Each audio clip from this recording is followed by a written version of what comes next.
विपिन क्या नजर आ रही है, क्योंकि एक तरफ प्रधानमंत्री नरेंद्र मोदी का दौरा, जिसका जिक्र अभी शंकर प्रसाद जी भी कर रहे थे, उससे तमाम उम्मीदें, और दूसरी तरफ युद्ध और ज्यादा भड़कता हुआ हम सीधे तौर पर देखते हैं। बिल्कुल समीर, 6 अगस्त 2024 वो तारीख है जिसके बाद से ही इस युद्ध की दशा और दिशा दोनों चेंज हो गई है। पिछले 2.5 सालों से यूक्रेन इस युद्ध में अपनी सरजमी को बचाता हुआ नजर आ रहा था, लेकिन 6 अगस्त के बाद से अब क्या हो रहा है? अब वो रशियन टेरिटरी में घुसकर युद्ध कर रहा है, आंख में आंख डालकर युद्ध कर रहा है और ये कह रहा है कि हम मॉस्को तक अटैक करेंगे। कल का जो ड्रोन का हमला है वो ये बताता है कि यूक्रेन के हौसले बुलंद है और यूक्रेन नेटो से लेकर अमेरिका से लेकर वो तमाम देश जो आज की तारीख में उनकी मदद कर रहे हैं, उनको भी ये संदेश दे रहा है कि आपकी मदद खराब नहीं जाएगी इस युद्ध में। अगर आप हमारा साथ दे रहे हैं तो हम लीड कर रहे हैं।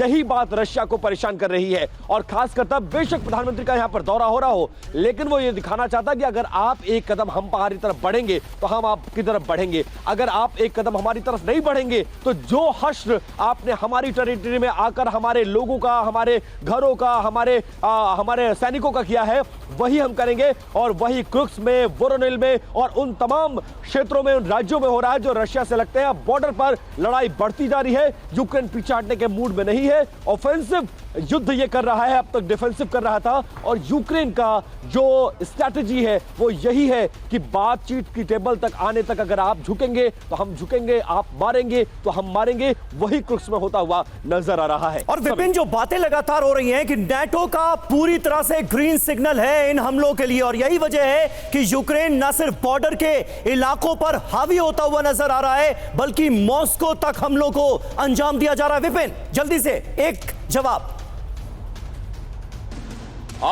आप बिल्कुल समीर, देखिए जब मॉस्को में, क्रीमिया में, क्रेमलिन के आसपास जो हमले हो रहे हैं उसको लेकर रशिया ये कहता है कि यूक्रेन की क्षमता ही नहीं है कि यूक्रेन यहां तक आकर मार सकता है। जाहिर तौर पर नेटो के सैनिक इसमें शामिल है, नेटो की स्ट्रैटेजी, नेटो की वॉर प्लानिंग और इसके अलावा इक्विपमेंट्स दिए जा रहे हैं जो रशिया की मुसीबत बढ़ा रहा है।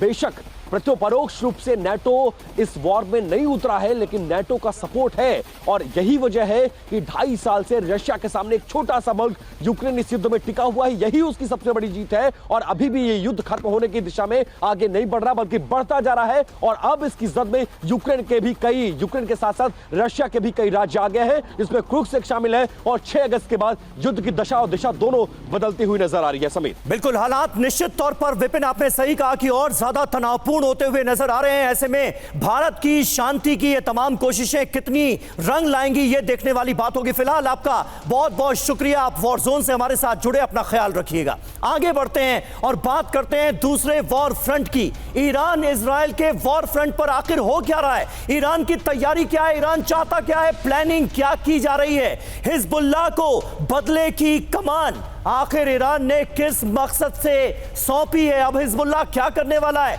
इजराइल के लिए अंजाम क्या होगा? इजराइल ने जो हमले हिजबुल्लाह को निशाना बनाकर किए हैं, क्या अब उनका बदला लेने की बड़ी तैयारी है? बड़ी खबर, विध्वंसक जंग की तैयारी में ईरान ने अबू मेहदी शिप से दागी है मिसाइल। 1750 किलोमीटर रेंज की मिसाइल दागी गई है। कंटेनर शिप से बैलिस्टिक मिसाइल का किया गया एक टेस्ट। खतरनाक इरादे, शिप पर कंटेनर के बीच मिसाइल लॉन्चर की ये तस्वीरें इस वक्त आपके सामने।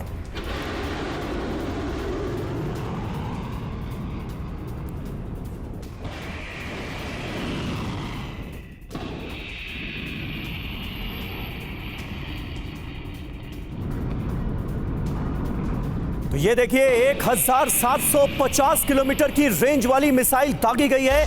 कंटेनर शिप से बैलिस्टिक मिसाइल का टेस्ट किया गया है।